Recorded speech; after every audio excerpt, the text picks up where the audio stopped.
Hey everybody, Joe here from the Lions Led by Donkeys podcast. If you enjoy what we do here on the show and you think it's worth your hard-earned money, you can support the show via Patreon. Just a $1 donation gets you access to bonus episodes, our Discord, and regular episodes before everybody else. If you donate at an elevated level, you get even more bonus content. A digital copy of my book, The Hooligans of Kandahar, and a sticker from our Teespring store.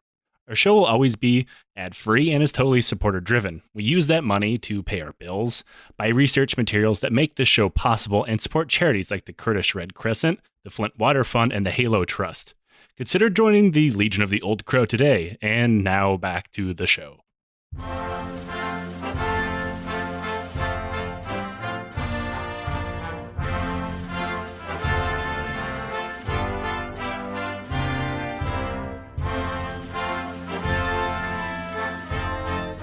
Hello, and welcome to yet another lovely rendition of the Lions Led by Donkeys podcast. I'm Joe, and with me today is this band Liam. What's up, buddy? Yeah, welcome.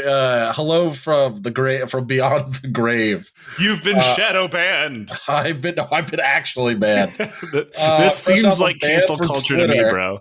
It does seem like it's funny how that works. Yeah, I got banned for threatening to fight TERFs. So, yeah, I think we've done that before on the show as well, and I stand by it. No actionable threats of violence. However, I did actionable threats of violence, supposedly. However, I encourage our listeners to defend our trans comrades by any means necessary. We'll leave those methods up to your imagination. Apparently, that's right. See, that's why I'm not banned, Liam. Oh, look at Mr. Not Banned over here. And it's funny that 2/3 of this podcast, well, there's your problem, has gotten banned for defending other people's honor.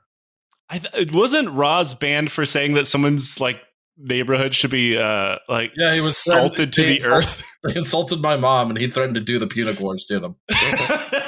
See, that is very on brand for the show, and a shout out to Roz of, well, there's your problem for spitting a burn I can seriously respect. Yes, and getting banned in the process. So now honestly, I'm shocked that was a problem. I cannot believe we got mass reported for that. I assumed the TERF tweeted, and then I got mass reported.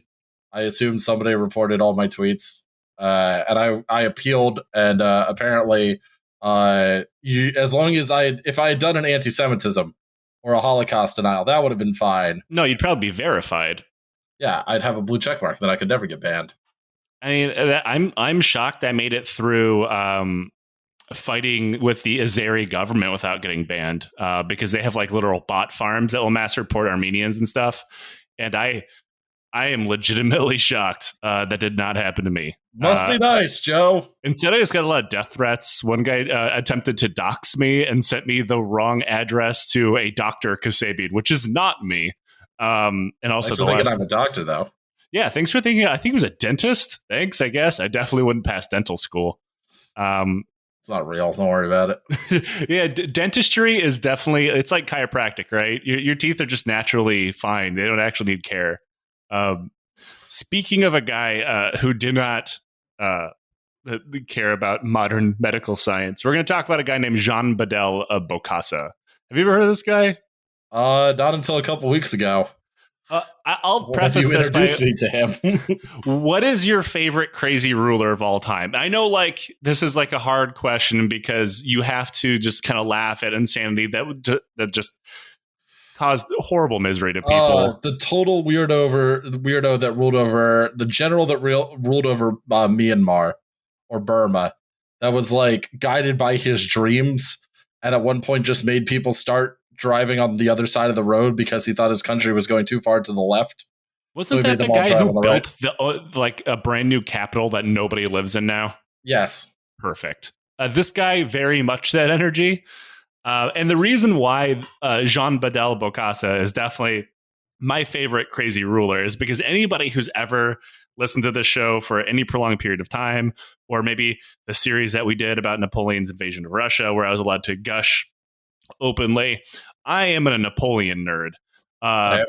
Because I have a history degree, I am a basic ass history bitch in some ways. My most of my undergrad was talking about Napoleon.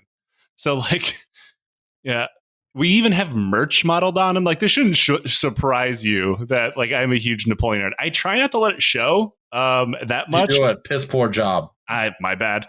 You're welcome.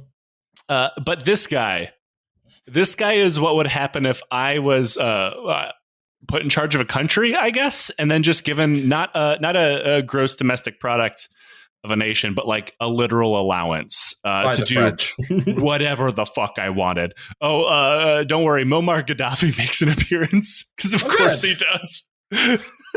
Old friend Muammar, our boy. Yep.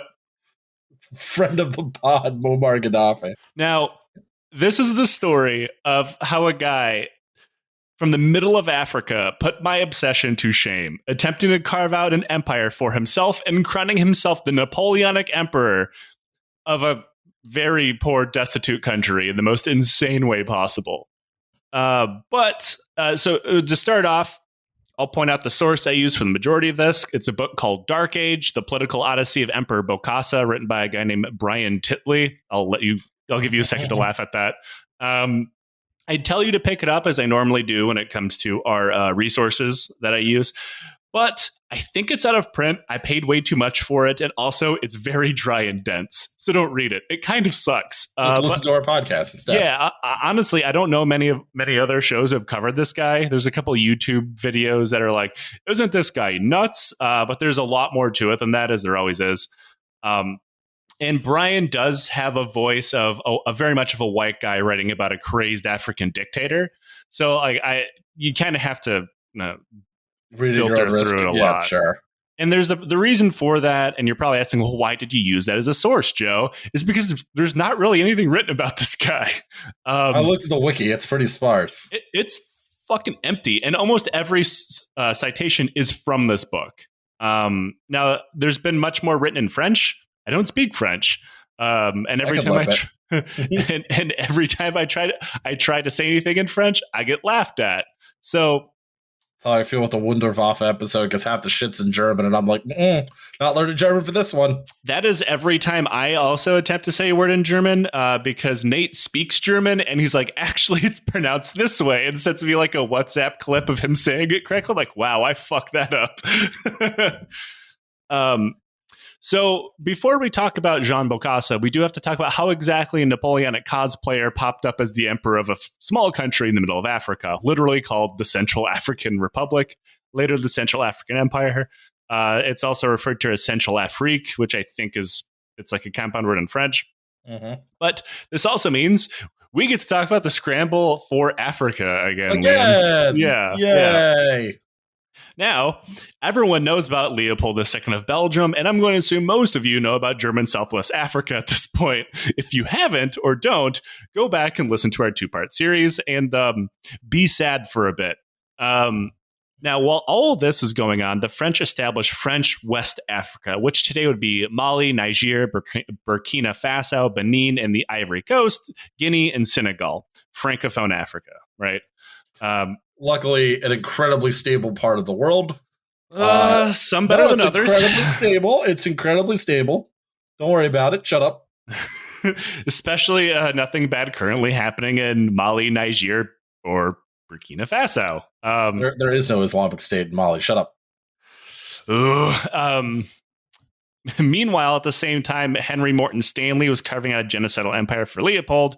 The French explorer named de Brazza was doing much of the same for France, using the exact same kind of techniques that we spoke about in our Namibian genocide series. Now, you can see the footprints of this in the Congolese town of Brazzaville, which is named after him, eventually pushing northward through the Obengui River, forcing through frauds, threats, and other force of arms the natives of the area to sign protection treaties with the French. This entire area became known as French Equatorial Africa, and it was fucking huge. By the time the least imaginative goddamn names possible. You don't really have to give them good names if all you're going to do is use it as like a personal bank. True. I'll just go fuck myself. By the time of the Berlin Conference of 1884 and 85, that split up of Africa amongst the inbred dickheads of Europe. We talked about that again a little bit more during the Namibian series. France controlled over a quarter of the entire continent. So a lot of it is France.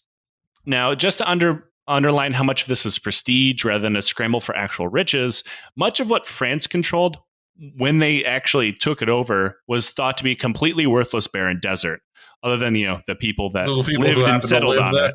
Yeah. Oh, yeah, whatever, fuck that. Now, they didn't know at the time it was going to actually have things like uranium in it. But, at the time, like, look, land, whatever. It was also sparsely populated.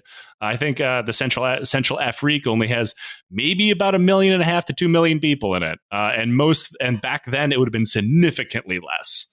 But it looked good on a map and helped massage the ego of France, which, if you remember those dates, had just gotten the shit kicked out of it in the Franco-Prussian War.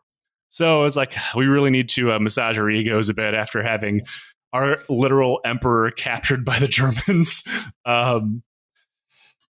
Now, the empire would expand after the destruction of the German Empire at the end of World War I, claiming most of unfortunately, for a lot of Africans, they'd end up, part of South Africa. That's a woo! Yeah. Now, these lands are pretty much split between the British and the French, right? The French took parts. The British ended up taking Namibia, folding into the Union of South Africa, or what was then the Southwest Africa. But one thing this empire did do, rather than supplying material riches at the time, was supplying a vast supply of manpower to use during times of war. Now, you can rightfully consider these colonial troops cannon fodder, because that's what the Africans under French rule would be used for, rather than churning up another generation or so of French youth. Over 500,000 African colonial forces fought for France in the First World War. French. And then another 200,000 during the Second World War. And we're going to talk a little bit more about how that's exactly squared up in the second a little bit later on. In the middle of all of this was Obangui Chari, eventually known as Central Afrique or the Central African Republic.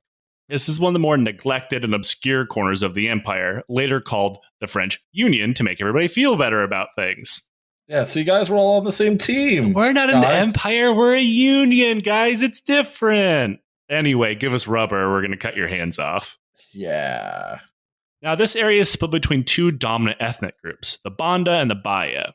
But there were minority populations known as the Mbaka, which the French would pluck out of kind of like a lot of like the Hutus and the Tutsis and a few other things in these colonial spaces. They would pick one specific race or tribe or whatever ethnic group and be like, there's our guys. We don't know why, but those are the ones. Now they do this to like a divide and conquer type things. They empower one group to oppress other groups so they don't have to do it themselves.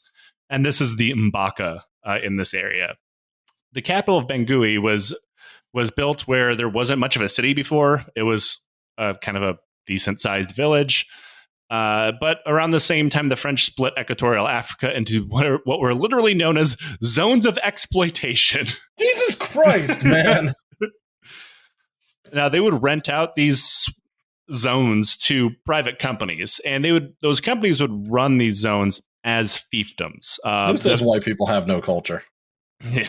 The French government and the colonial administration did not care what you did within those zones as long as you produced wealth. Now, is this similar to the German model? Did you get government support? I mean, I assume so, because you're in the zone of exploitation. I would say this is more in line with what Leopold did. Leopold also had zones of exploitation. Zones of exploitation. And remember, the Germans settled in Namibia. Like, there's white people in Namibia today that are German. That's a mind fuck, man. Yeah. There wasn't a lot of settling going on here. It was exploitation. Yeah, it says so right there at the zone. Yeah, which you did see some settling in the Congo Free State, which then ended up sparking an entire civil war later on. But it was much more exploitative than settling, because they didn't want to live there. They want to rip the wealth out of it and send it home, which is why all of the museums and universities and things in Belgium are all built on blood. But the goal was short-term profit, not long-term colonization or settlement. Because of this, hardly anything that could be considered infrastructure not directly related into tearing shit out of the ground and shipping it out, was built. So like there was a very rudimentary railway built, but it went out of the country in one specific way towards the ocean, because Central Afrique is landlocked. So it has to be sent out, I believe, through Cameroon to be loaded onto boats and then shipped back to Europe. What a bunch of dicks, man. The only infrastructure that is built is directly related to that venture. Nothing is like, there's no schools, there's no houses, there's nothing. I suppose at least they're not not sugarcoating it. That's something, I guess. And that was again something Leopold II did. What like to the point of when Congo was given its independence, I think there was like a dozen people in the country had a college education in the entire country of Congo. So like, you know, very much the same thing, which isn't shocking. Now, slavery was illegal in France at the time, and that law did spread to its colonies. So, wow, progress, boys. No. You just create slavery with extra steps. No, now, I heard progress, boys. You've heard the term corvée before, right? Yes. So, for people who aren't aware, corvée is effectively conscription to work in the fields. It's not technically slavery, but it is. Yeah. You could not legally refuse your corvée orders. If you didn't, you would be lashed and your family would be thrown in prison until you met work quotas. Now, as you can imagine, after a while, Africans got sick of this shit. By the 1920s, the Baya people began to unify around a religious man named Carnot, who began to preach resistance. He also happened to tell everyone that he had a special herb mixture that would turn the French into guerrillas, like the monkey, not like guerrilla fighters. Sure. Yeah, they turned them into monkeys. And then he also had magical hoe handles that he would give to his believers, and that would make them impervious to bullets. You know, magical hoe handles is my name down at the strip club, Joe. Fuck yeah. Unfortunately, these did not work. Yeah. That's a shame. Now, this uprising did not free the land, and instead the French crushed it with brutal savagery. However, this took some time. And I hit the vape pen. Gotta hit those special herbs. Liam slowly transforming into an ape. Oh, please just give me my Twitter account back. It's you ever read Animorphs? Hell yeah, man! You know the front cover turns into a hawk. Yeah, the front cover when you'd see each step of the way. Yeah, it just get trapped right in the middle of becoming an ape. Whatever, man. At least I can free myself from this prison. Now, this uprising continued until the 1930s in small fits and starts. But while all of this was going on in 1921, a boy named Jean-Bédel Bokassa was born in the village of Bobangui. Like most kids of the day, he grew up watching the men of his family being forced out into corvée, the rosters of which were organized by Bokassa's dad, who was the village headman and chief because he was Mbaka, so that his family had privilege. As the Carnot rebellion swept through the land, Bokassa's dad eventually joined up. His father freed multiple people being held at the company that they were being slaves to. But like I already pointed out, this rebellion would end up failing. So Bokassa's dad, like many men involved, were dragged out to the town square and beaten to death by company goons, right in front of their family. Also in front of their family, his mother killed herself. I love the French. So from a young age, young Bokassa... That was sarcasm. Just in case anyone wants to cancel me again. Sorry. Yeah, it canceled for liking the French. It's a curse. On this podcast, we eat freedom fries, goddammit. Le bleu. Go on. So from a young age, Bokassa is very mentally fucked, to use a scientific term. He's watched his whole family die in front of him. It fucked me up. Just get violently murdered. Not to mention, this is not the only case of violence he would witness. And a lot of people have opined that since Bokassa was forced to watch this kind of thing multiple times as a young boy, he had some underlying psychological issues, but he also learned the best way to control people was through terror and violence, which, yeah, probably. Yeah, I assume this is going to pop up at some point. Yeah, unfortunately, you are correct. Something I am sure that won't come back to haunt, I don't know, the people of the Central African Republic. Bokassa's put in the care of his large extended family, and they decided it would be best for him if he went and attended school. Now, the only schools in the region for use were for white kids, mostly. It was for people connected to the companies, but the only Africans allowed in were generally upper class people of the Mbaka tribe, which Bokassa was. So he was able to get in. Unfortunately, everybody knew who his dad was, and kids throughout time have sucked, so they all bullied him constantly because his dad got murdered by the company, which is a level of bullying that I'm not familiar with.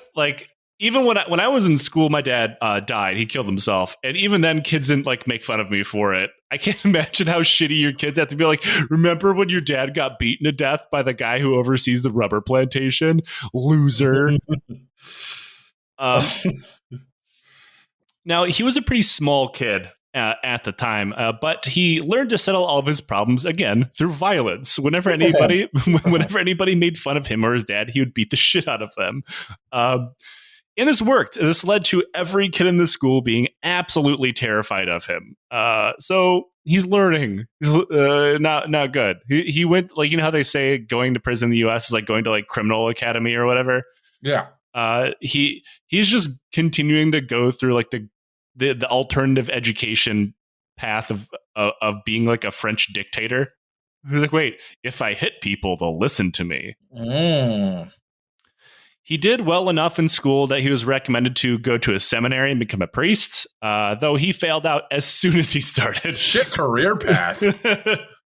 Also, the guy who was training the priest who was training the seminary students really didn't like him and thought he was really weird. Probably on account of all the violence and psychological damage. Oh man, I just feel bad for this kid. I know he's going to be a genocidal dictator, but yeah, I can rest assure you that you will not feel bad for him for very long, at least. Okay. Now, having failed, he went to Brazzaville to train as a cook, and he eventually graduated from school in 1939. But he didn't like being a cook, so he didn't want to go through that path. Now, being the genocidal violence again. He was pulled to night school for genocidal dictators. Now 18 years old, Bokassa wasn't sure what he wanted to do, but he saw a recruiter for the French military. Now, if you notice the date, things get even worse for young Bokassa. Uh-oh. As he enlisted in May of 1939, only a month or so before the start of World War II. Now, as everybody's aware, France crumbled before most of the colonial soldiers under its command could be brought to bear, and it finally did. But Bokassa landed under the command of the Free French and Charles de Gaulle. Now, I'm not going to talk about this for very long, but he has a weird relationship with Charles de Gaulle. That does not shock me. Not even a little. To be clear, Charles de Gaulle hated Bokassa, but Bokassa called him literally his father.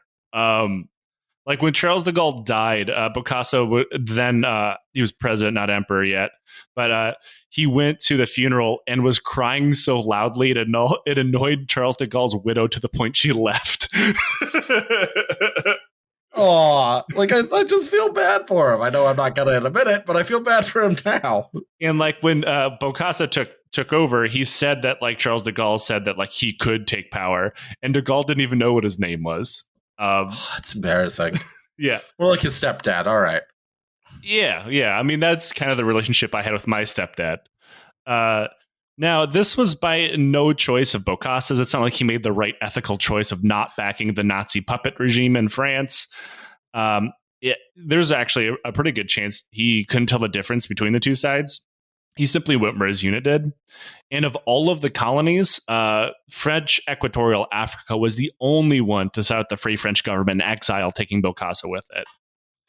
Now, without the Equatorial African side, the Free French movement probably wouldn't have succeeded. It was there that de Gaulle was able to reform something of a government in exile, march his forces out to link up with the British.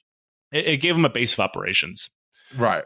The forces it used for legitimacy were mostly African, something that certainly wouldn't be swept under the rug for most of modern French history. When Paris was captured, they purposely shifted all of the colonial troops out and only had white Frenchmen march through it. The French. Yep. But Bokassa thrived in the military. He was promoted every year, taking part in the Allied landings in Provence right before the end of the war. He, by all means, was a very good soldier.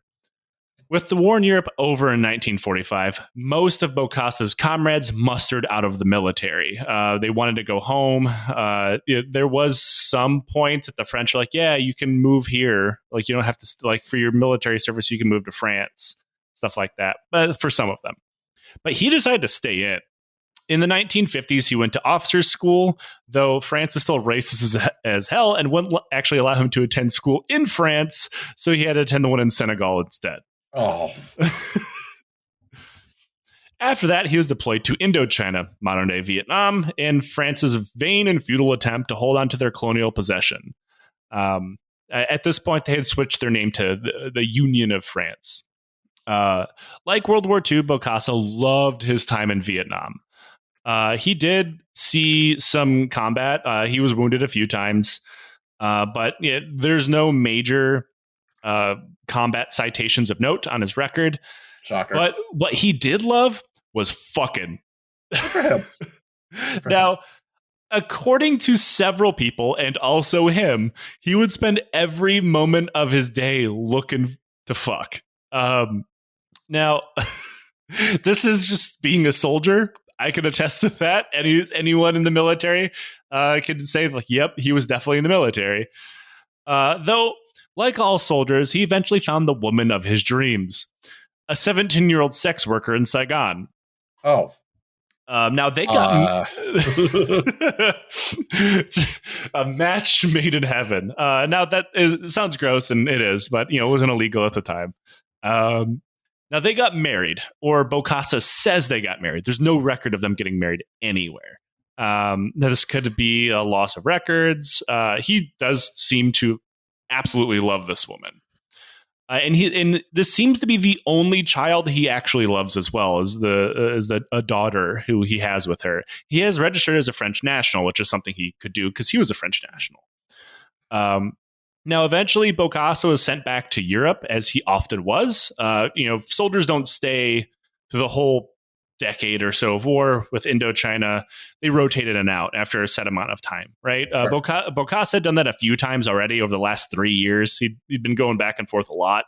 So he assumed that he would be coming back to Vietnam, as he always had. Because of that, he left his wife and child behind because, his wife's family is there. Right. But he would never return. While he was gone, the Battle of Dien Bien Phu would end the French War, and Bokassa would never again go back to Vietnam. Or see his child bride. Actually, funny thing about that. Oh, no. I know where this is going to go, but oh, no.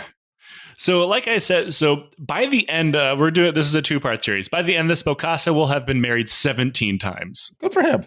You gotta stay fighting, Joe. A lot of those at the same time. He was a polygamist.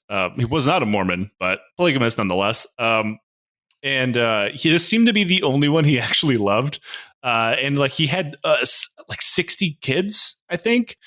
This is the only kid he ever showed that he had any fatherly relationship with at all. Once he became president, he used his new power to ask France to find his wife and kid in Vietnam. And they did, kind of. They found a woman claiming to be his child. So they sent her to Africa alongside this woman claiming to be his wife. There was not the right people. But he didn't know because he hadn't seen them for decades at this point. Time, right. Yeah, so he's like, look, close enough, I guess. Maybe you age differently. I don't know.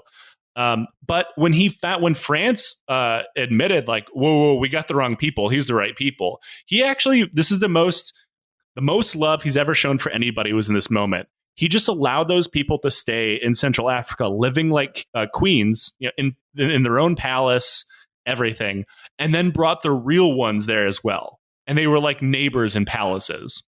And he treated them both like they were daughters. Though his real wife, his real noble. First life, went back home. Yeah. His real first wife was like, oh, I'm going to go back to Vietnam. Fuck this. I'm out. This whole relationship, this fucking imperial polycule is getting real weird.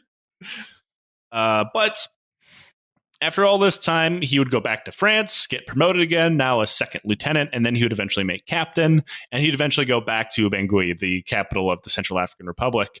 And this is the first time he'd be home in 20 years. This is the first time he'd be there as the Central African Republic, and it was on the cusp of independence. Now, after World War II, the old world version of colonialism was becoming untenable, unprofitable, and unpopular. During World War II, de Gaulle had to promise these colonies to end the old systems in order to win them over to his side. Not to mention, getting their asses kicked by Germany made them seem a whole lot less unbeatable to their subjects, right? It's bad for the PR. Right. So de Gaulle only really promised actual French investment in infrastructure in the colonies, which would begin a continued path to reform. The French didn't want to lose their overseas possessions, but after wars in Vietnam and the ongoing clusterfuck in Algeria, as well as unrest pretty much across the empire. Yeah. And like unrest pretty much across the empire, union. It's a union, not an empire. Yeah. It became clear that all of these things were going to come apart, whether it be through popular resistance like was happening in Algeria and Vietnam, or people just breaking off. So instead of fighting over it, the French tried to play nice. They allowed Africans to vote and have representation in Paris. When that wasn't enough to make people not want their own freedom, France played another card. There'd be a referendum on the Fifth Republic's constitution. For the overseas colonies who wanted independence, they only had to vote no, at which point they'd immediately become independent with no further French assistance.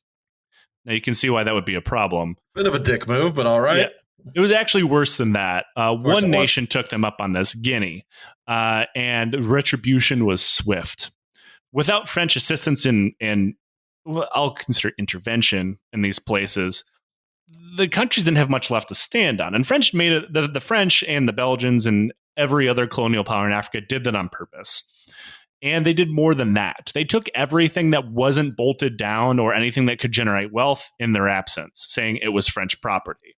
This included blowing up or stealing mining equipment on the way out. Jesus Christ. Yep. So, of course, this led Guinea to be like, man, fuck the French. They turned to the Soviets for help because,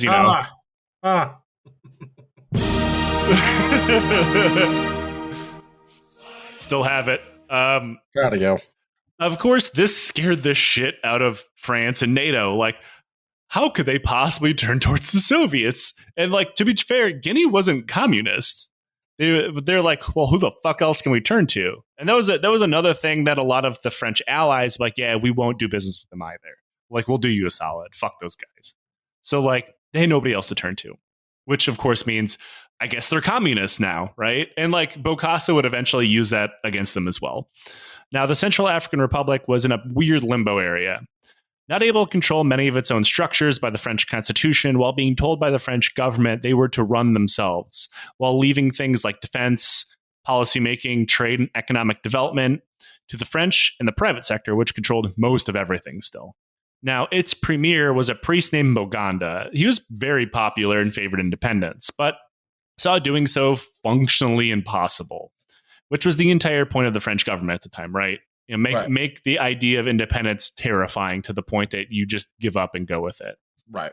Now, the French really did not like him because he was openly in favor of independence. But like, he was like, I believe in freedom. However, so like, he was a realist. And now obviously we can't say how this would go if Boganda was in charge, because the French are going to kill him. Oh. His plane mysteriously crashed in 1959. Funny how that works. And the wreckage tested positive for explosives. Now, if that wasn't damning enough, the French High Commissioner, the Frenchman who was actually in control of the colony, so like the Premier Boganda fell under the commissioner, right? Mm-hmm. He immediately ordered a blanket ban on any media or press that talked about the explosives thing.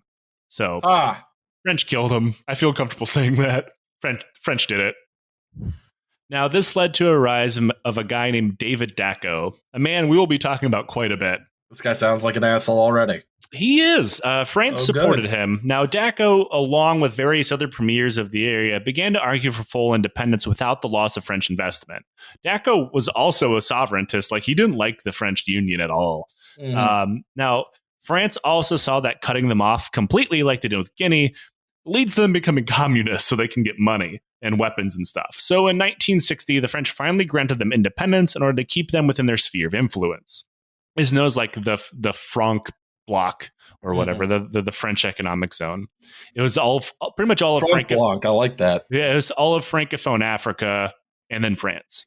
Dacko became the head of state with by-elections to follow and general elections after that. Now, Dacko's party lost the by-elections, leading them to believe, probably rightly, that he would lose the general election to the opposition. So he did what else? Get rid of those fuckers. He arrested all of them on fake charges as evidence that France was fine with this, besides the fact that they almost certainly installed Dacko. Every magistrate in the country was French. And they all found Dacko's political opponents guilty of all of the random charges that Dacko had levied against them, sentencing them to life. Thanks, France. Seems a bit extreme, but all right. Yeah. Afterwards, Dacko's political party, the Misan, became the only legal party in the country. Membership was mandatory, and you had to pay dues. What? One or the other, man. It's just a tithe at that point, right? That's just so rude. This might shock you, but after this, Dacko did in fact win the general election with 105% of the vote. Oh yeah, dude. 105. Making a statement, bro.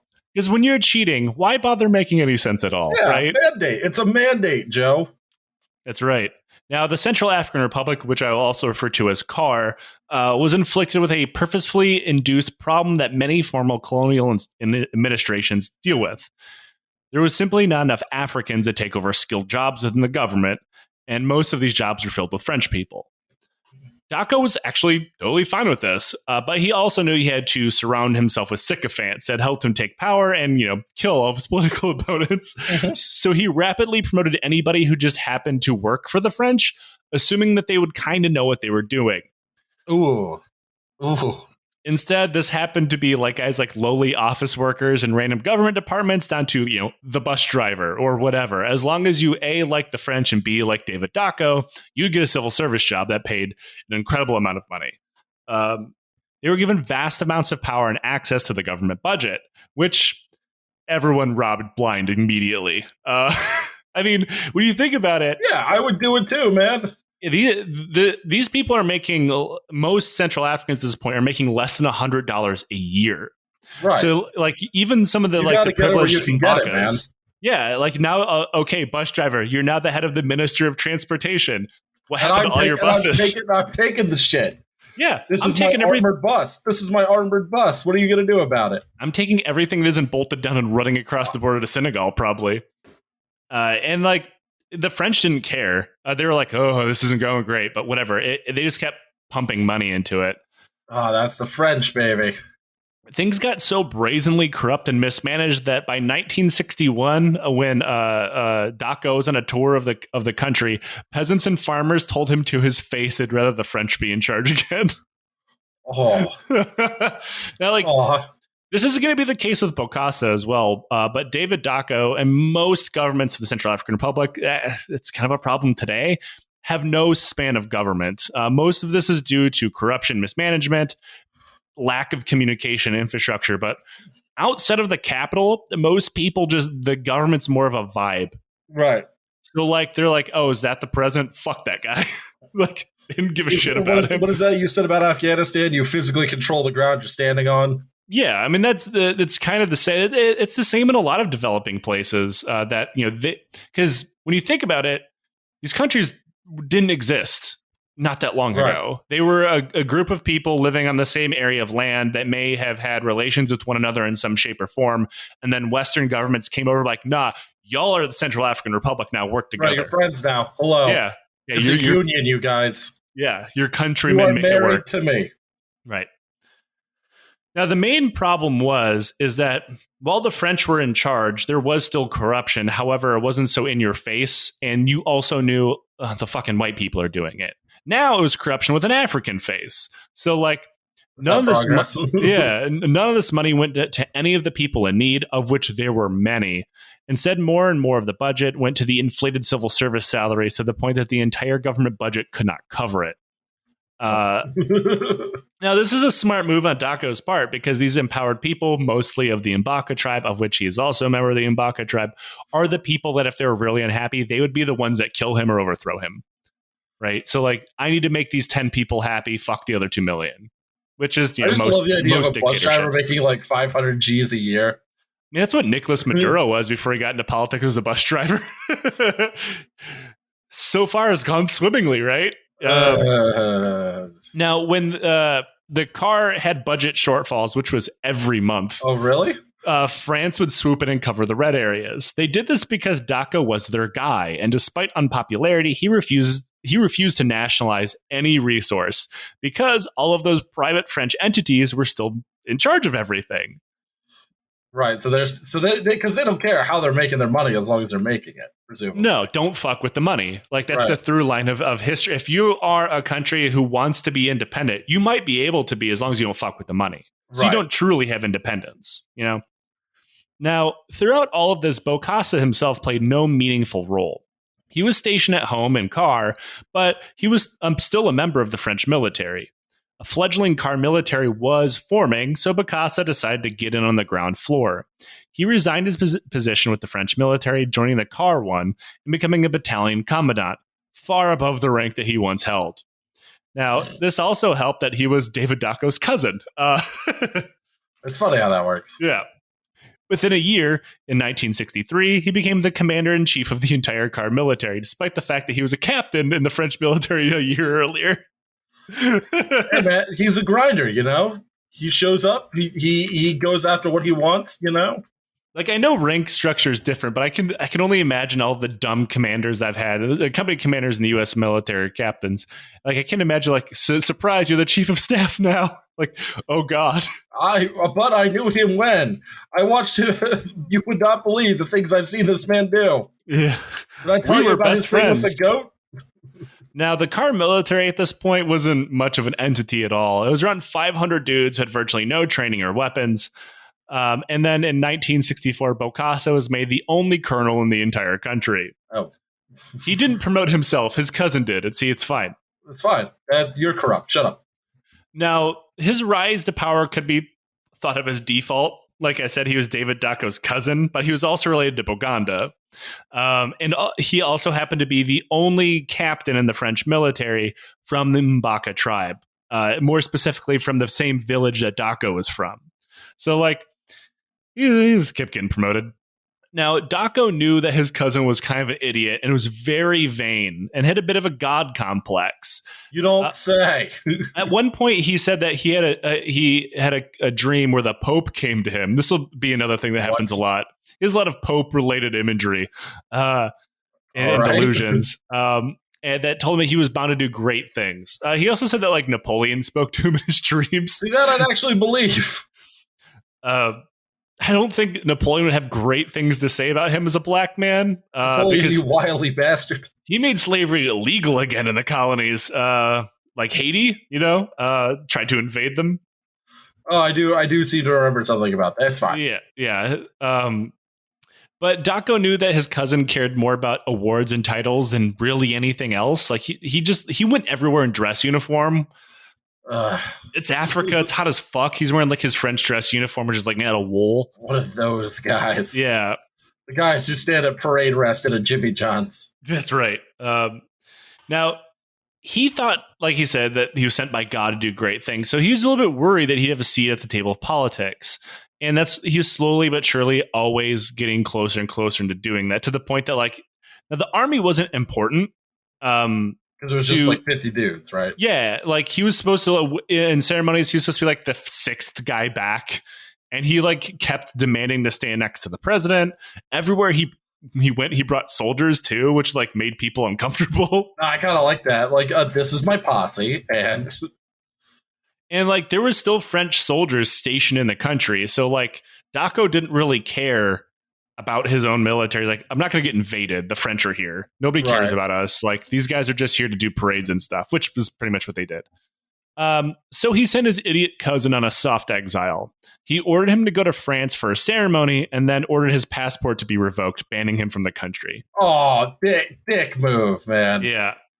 He's not harming anybody. He just wants to wear his medals and do some shit, man. This is where France stepped in again. Uh-oh. Now, if you believe Bokassa, and to be clear, I do not, Charles de Gaulle himself demanded that David Dacko allow his cousin to come back into the country. I believe this wholeheartedly. Because they were, quote, comrades in arms. Yes, a thing that I believe happened now. Now, de Gaulle is notoriously racist, so I highly doubt that he would consider a colonial soldier a guy that, while he did meet, did not remember a comrade.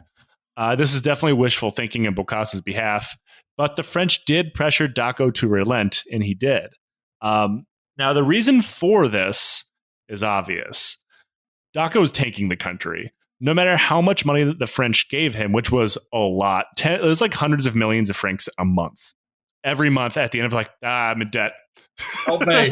I'm paying my bus. What is it? Please help. My family is starving. Yeah. Just bus driver salary, $900 million. Yeah. So another thing that he did was start talking to communists. Dacko reached out to China, and China gave him a massive interest-free loan. Yes! So, like, which, of course, he immediately embezzled. So much money never stops, Joe. Here's the thing. I know exactly what Jean-Bédel Bokassa spent his money on. We'll talk about that in depth. I still have no fucking idea what David Dacko did with this money. I'm convinced that, like, he was just squirreling it away in a bank account. Scrooge McDuckian vault. Just swimming in a combined tank full of francs and yuan. So much. Get it, just you smell that? It's like Mr. Krabs. I smell money, me boy. So much money had been pilfered from every department of every county of the government that, in large part, it ceased to exist or function at any level. When Bokassa returned, they both kind of knew what was going to happen next. Bokassa himself openly began talking about wanting to do a coup. And Dacko knew the military was completely loyal to him. Not that Bokassa had done anything to him, but he was at least a soldier, you know? Mm-hmm. So he did what else but slash the military's budget to literally nothing. They could no longer pay the soldiers. Oh. Which, before, they were barely paying them anyway. At this point, civil servants weren't getting paid anymore. They were stealing so much money that nobody was getting money anymore, except like Dacko and his inner circle. So I just wanted to be a billionaire bus driver. The first billionaire bus driver. Yeah, he was just trying desperately to create Uber, but couldn't lose enough money. You got to get that Saudi money, man. That's just, what do they use? I don't even know what they use. Just roll that up with the francs, the real, and the red bobby, just swimming in a Scrooge McDucky and vault of foreign currencies. I mean, I'm honestly kind of surprised they didn't end up. Well, I'm surprised Bokassa didn't get money from Saudi Arabia, but we'll explain why later. So instead, he decided to create what literally didn't exist before, which was like a security state. He was going to pump up the cops and create a gendarme. So, like, these guys will be loyal to me because I pay them, right? Yes, it's a thing known for working 100% of the time. Right. I mean, it's working in America, right? Pay cops like $90,000 a month, and they'll do whatever you want. Now, he was also attempting to pry away military loyalty from Bokassa by promoting people around him, with the eventual goal of having enough leverage to demote his cousin and be done with him. Now, this plan leaked out to Bokassa because, of course, it did. He was talking to military people like, "Hey, so this Jean-Bédel guy kind of sucks, right?" He's gonna go tell him. You should promote me instead, right? So Bokassa, I'm your pal. Yeah. I'm the one that's going to pay you. Like, actually, you haven't paid me in 3 months.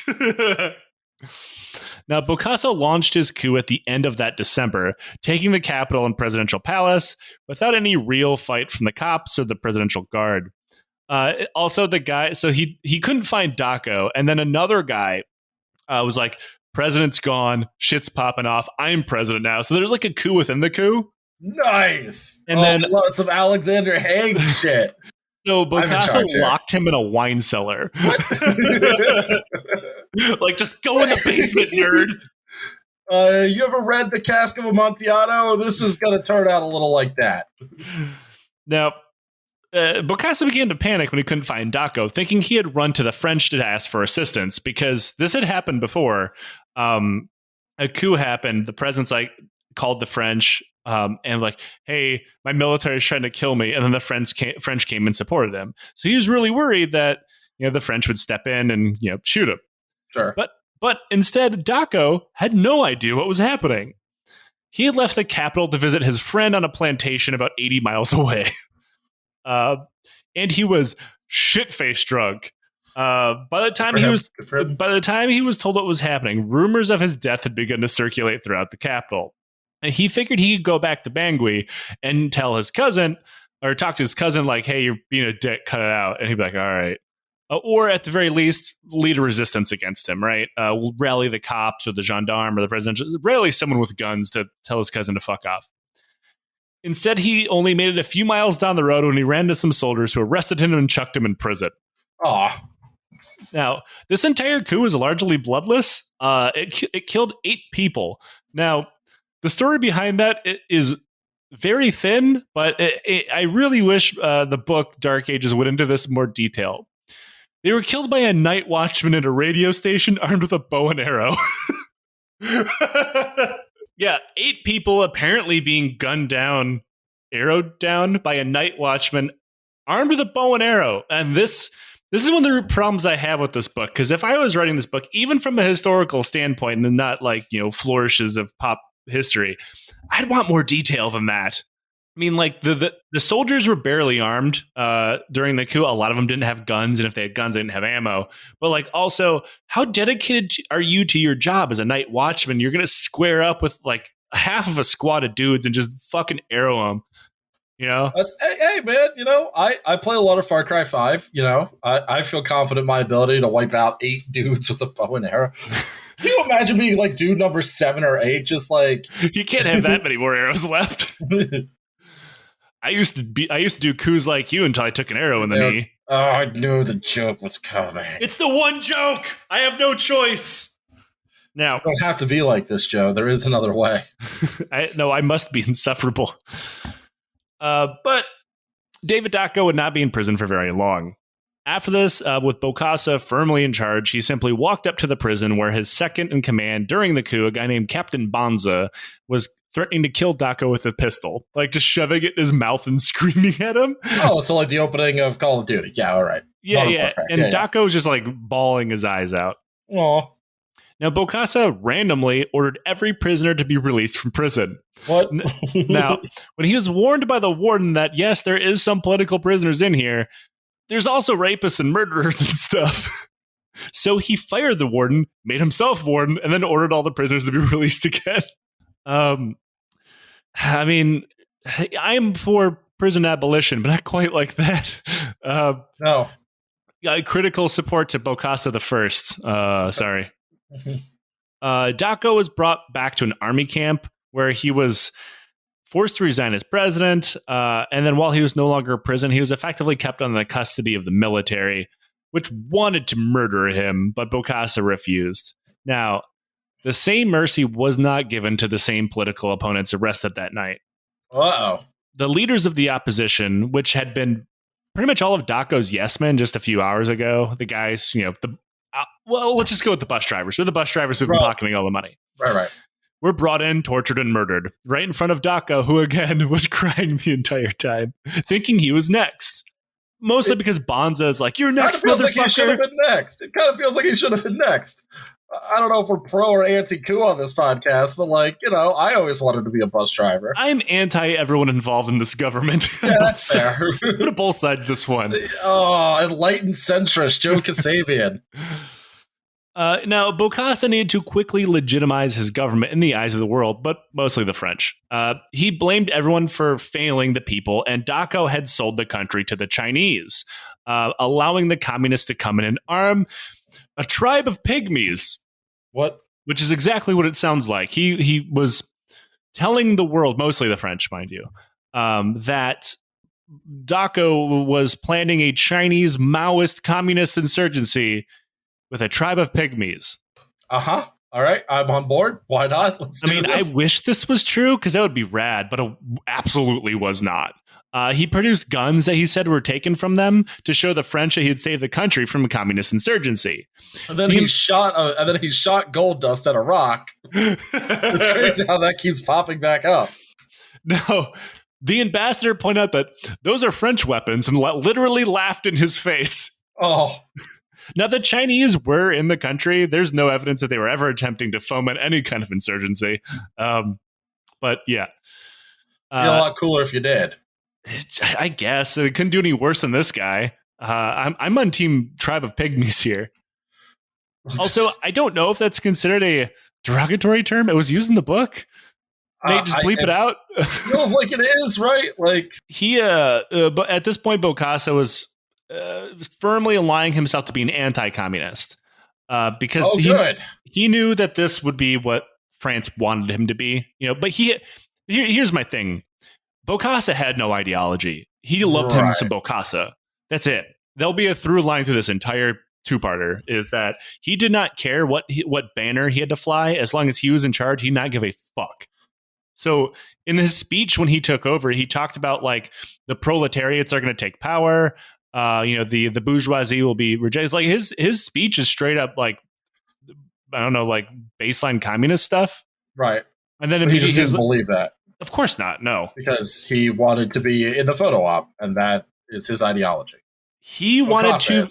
Yeah, is Jean-Bédelist, Bokassaist. He did not care if he was an Islamist, communist, anti-communist, capitalist, imperial. He didn't care as long as he got to stand around in a cool uniform. Islam, like jihadist. Wait for part 2. Hell yeah! Remember how I said Gaddafi shows up? That's why. Nice. Now. It shouldn't make you that happy, but it does. The French were not taking him seriously. They didn't like him. Dacko was alive, so they're like, well, maybe we could just put Dacko back in charge. So he did what else? He fucked with the money. He's like, I'm starting to think it might be a good idea if we withdraw from the franc zone, that we no longer use the French currency. Oh, and I'm sure this is going to go swimmingly. Now, this got him a state visit to Paris. They're like, no, come back in. No, it's fine. Don't fuck with the money. And he got to meet Charles de Gaulle, the man he literally worshipped. Yeah, his nationalist daddy. He got to meet his dad. This gained him legitimacy for his government. At that point, there was no longer any kind of international like iffiness about recognizing him as president. But there was a small problem. Nobody knew who this guy was except in the capital.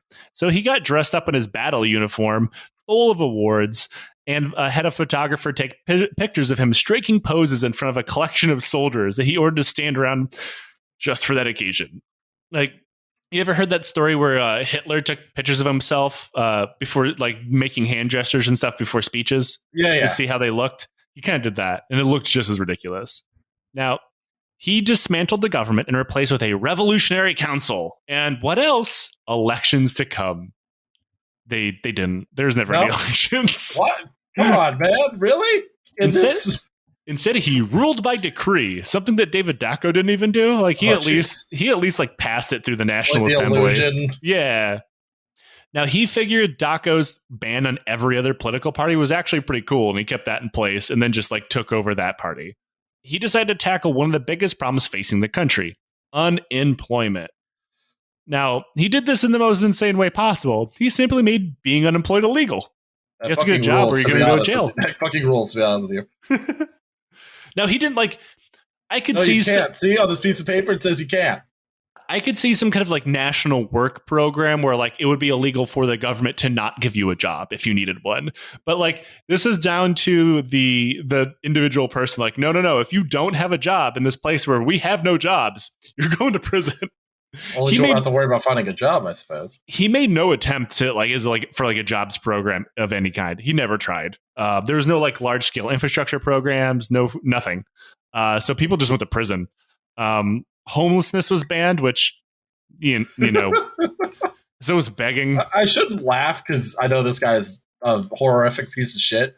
But like, can you imagine like the Seattle City Council's like, I see what Bokassa the First did, and we like it. I think they may have gotten some inspiration. Yeah.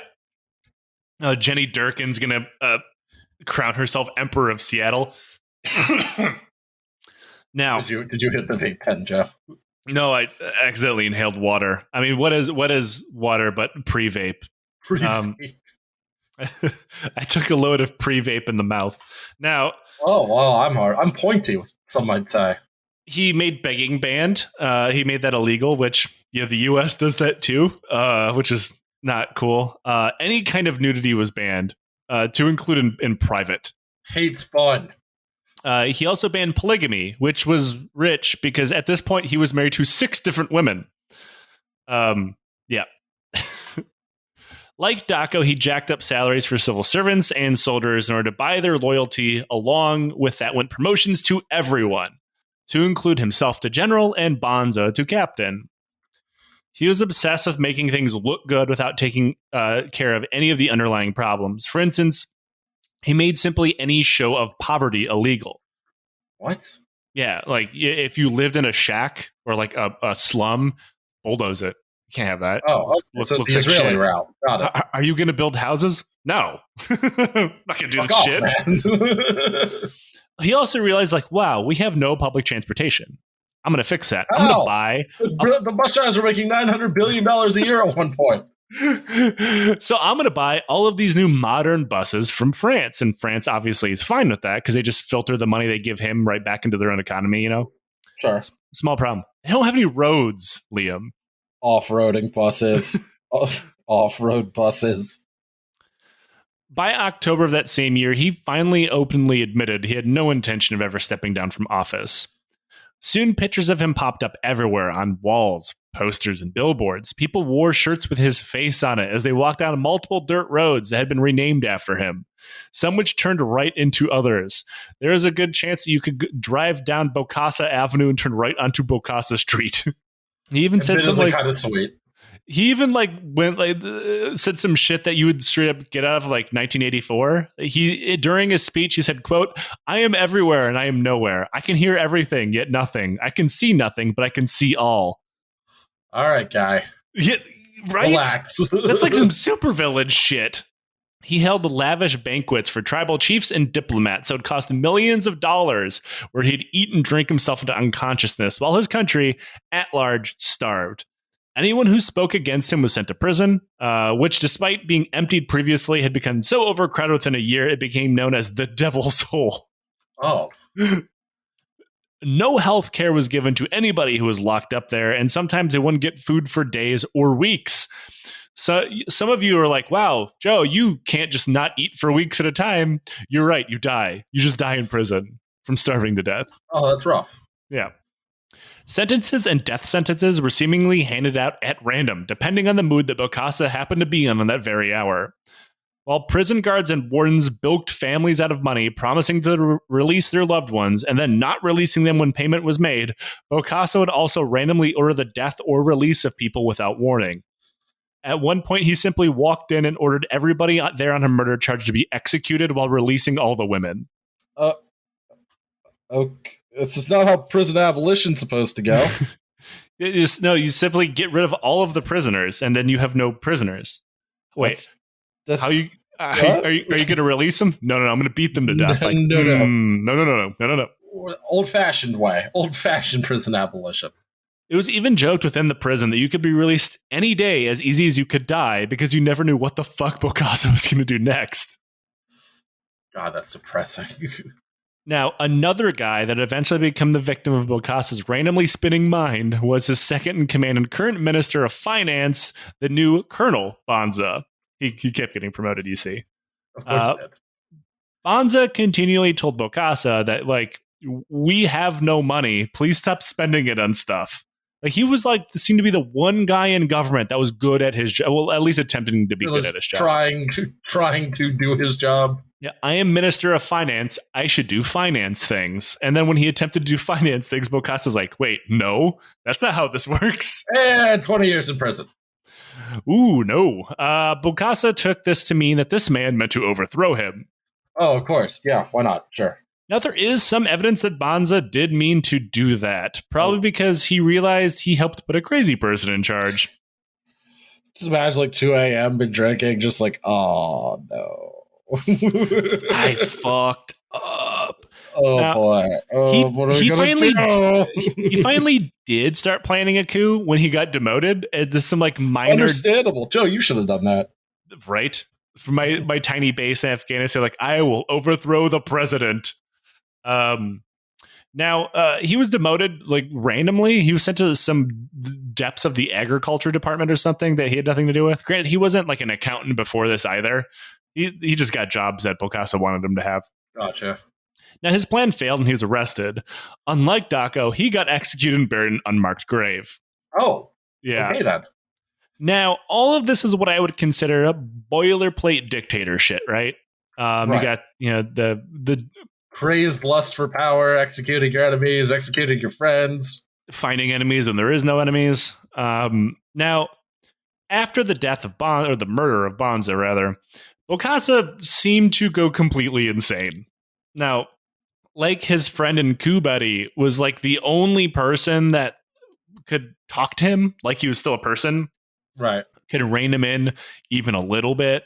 He was the only one with balls to actually be like, yo, we shouldn't do that. Now, when Bokassa was gone, he made himself in charge of the promotion system within the entire army. Nobody could get promoted or demoted without his approval. Now, granted, remember, he's also president. Like just giving himself all these. This private needs to be promoted. Pass it up to the president. I'm a corporal now. Yeah, actually, something even weirder than that happens. Bokassa is like, there's a saying, when the going gets weird, the weird turn pro. Hunter S. Thompson said that. He is the epitome of that. At one point, a Frenchman was being rude to him. They were arguing over a trade agreement. And a soldier who is variously described as a private and a sergeant walked up and slapped him in the face. Bokassa immediately promoted that man to a general on the spot. Oh, okay then. Now, this wasn't the only place he did this. One time he went into the hospital and was so impressed by a nurse's bedside manner, he promoted her to doctor. Now, that's not a promotion. That's not how being a doctor works. You don't just like put in the elbow grease as a nurse and one day work your way up to be a doctor. Right. Another time he went into a building where a janitor was at work and promoted him to CEO because the floors were so clean. What? Oh, I mean, okay. Also, like, he doesn't have the power to do that, but nobody's gonna tell him he doesn't. Well, yeah, he's dictator. Who gives a shit? He can do whatever he wants.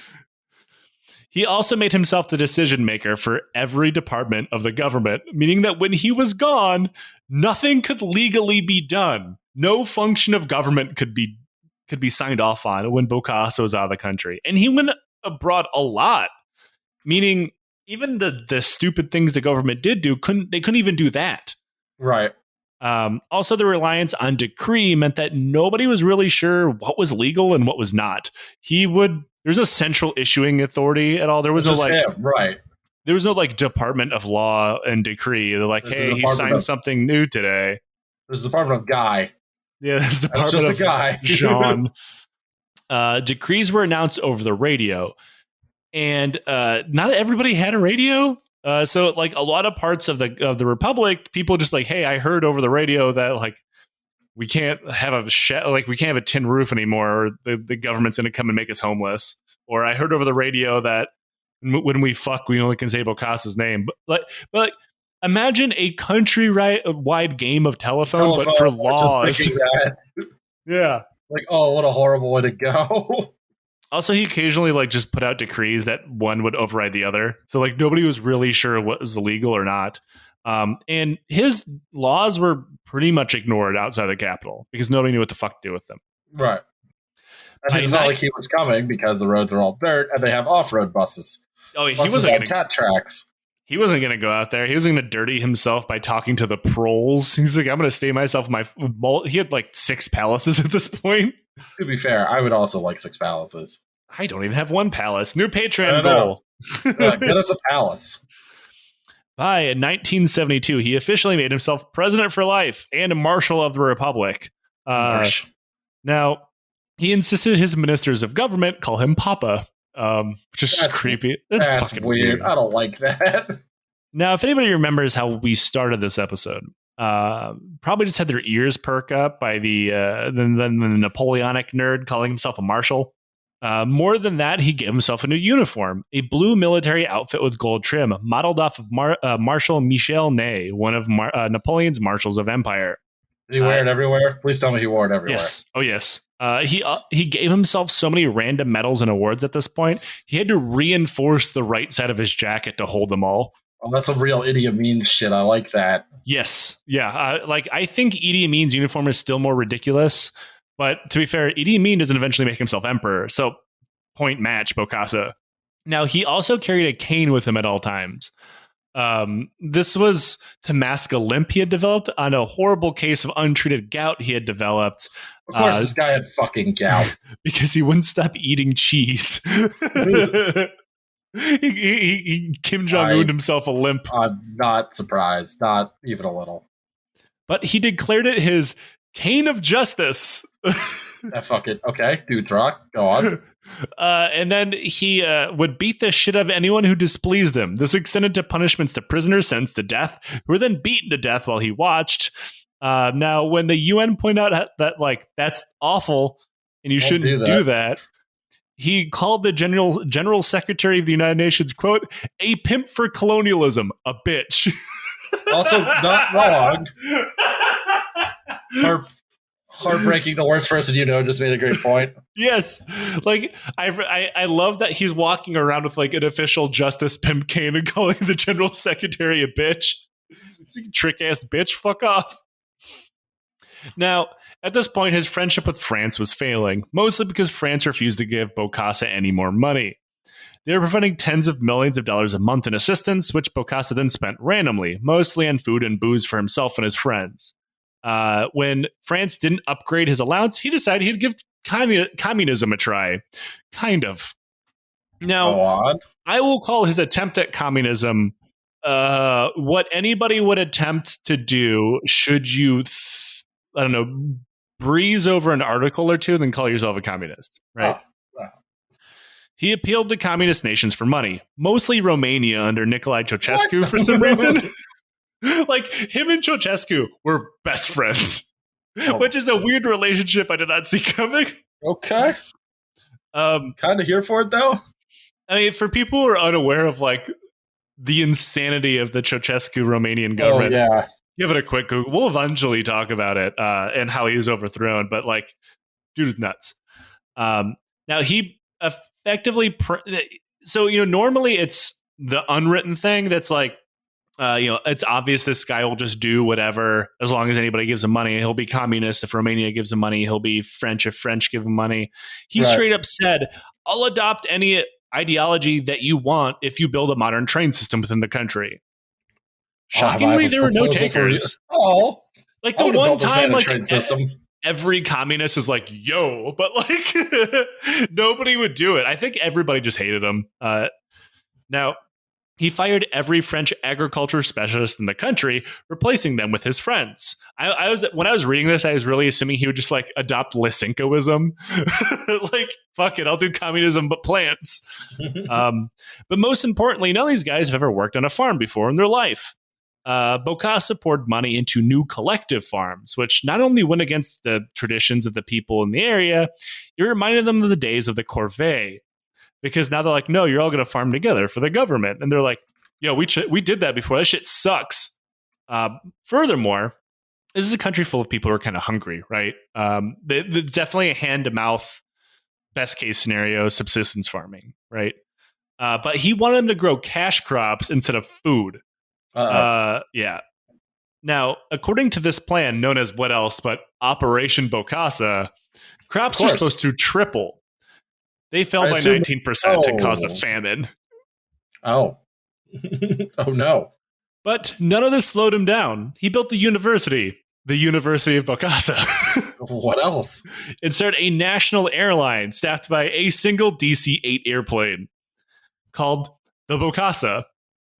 Going further and further into debt, the banks of Car refused to loan him any more money, worried that his spending could actually impact the entire franc currency as a whole. Yeah.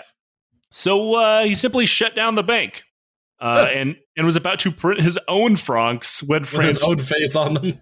Yeah, this is the Bokassa franc. And then France was finally like, oh, shit, okay, we'll be friends with them again.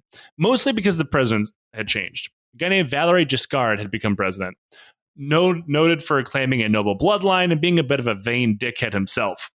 Now, more than a national friendship with Bokassa, they became personal friends. There's also a rumor that they occasionally had orgies with sex workers when the French president visited the country. You know, unbreakable bonds of brotherhood. As you do. We cross swords. We must be friends. Now, I do have to say, not that I give a shit about Valéry Giscard or his legacy, there's no evidence of this other than Bokassa constantly telling everyone that they totally bang sex workers together. I believe it. I think that stuff happens more often than people think it does. I have no reason to not believe it. Yeah. I'm just saying I haven't seen anyone other than the French deny it. Now, this could be because the two are close, but what is more likely is Giscard was very good at his job at protecting French interests in the region. As Bokassa reached out to people who were supposed to be France's enemy, he was worried that what would happen to the most important resource in the country that France wanted to keep, uranium. Remember, France is a nuclear power. Yep. So, by Eiffel towering a couple of people and giving him money, he managed to keep Bokassa on Team France. Yes, I used the term Eiffel towering on purpose there. Though by this point, the French public had heard about the weird guy with the justice stick and the crazy spending, and he was very fucking unpopular. So Giscard had to tell Bokassa he would give them more money, but he had to stop building palaces for everybody. Bokassa agreed. Lame. However, that still was not enough for him. So he glanced upward, still within the French sphere of influence, looking for friends with money. And that is where he found Muammar Gaddafi. And that is where we'll pick up next week. Christ. I fucking love this guy. Like, he's an evil psychopath, right? Like, I'm not debating that he's a good person. Like, I mean, is he any different than like literally any Roman emperor? Probably not. Nah. But like, he's in power for I think 12 years, and all of them just shoelace eating insane. I love it. And you're probably asking, why are you covering this on the Military History Podcast? He was in the military. Shut up. Check that block. Anyway, Liam, thank you for joining us. Plug your podcast. You can't follow me on Twitter anymore. So I guess listen to my podcast. Well, there's your problem. It's a podcast about engineering disasters with slides. We just released our country music bonus episode. Is he country music? All right. It's good. Enough. No, it's a good episode. Alice went to town. If you like sci-fi, or even if you don't, buy my book, The Prisoner's Dilemma. It is available for free on Kindle Unlimited, so you can literally get it for free. Or if you don't have Kindle Unlimited, it's $1. Or you can buy a paperback or whatever. Buy his book. Yeah, buy it. It's good, and clearly I am not biased. And thank you everybody for joining us. Thank you for supporting the show. And join us next time for part 2, where Bokassa becomes emperor. It's good. Later.